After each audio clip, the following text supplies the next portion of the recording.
बिस्मिल्लाहिर्रहमानिर्रहीम। आपने सवाल किया है कि शाबान के महीने और 15वीं शाबान के आसपास बर सग़ीर में बहुत से लोग आतिशबाजी करते हैं, पटाखे फोड़ते हैं, खिलौने ख़रीदते हैं, बच्चों को पैसे देते हैं, तो इसका 15वीं शाबान से क्या ताल्लुक़? हकीकत यह है कि इसका शाबान या मुसलमानों की ज़िंदगी से कोई ताल्लुक़ नहीं है।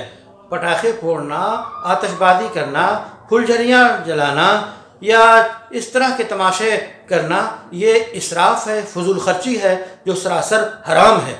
अगर इसको शब-ए बारात की फजीलत से लगा के कोई करता है तो इसकी क़बाहत, इसकी शनाअत और बढ़ जाती है। कहते हैं बरामका दौर में आतशबाज और आतश परस्त जो लोग थे, जो उनके बाज़ लोगों ने इस चीज़ को मुसलमानों में दरअंदाज करने की कोशिश की कि सबसे पहले उन्होंने मस्जिदों को चिरागा किया, जिस तरह वो आग रोशन करते थे, और गोया इस्लाम के 150 साल बाद इस तरह की रस्म व रवाज और इस तरह की क़बाहत और बुराई शुरू हो गई।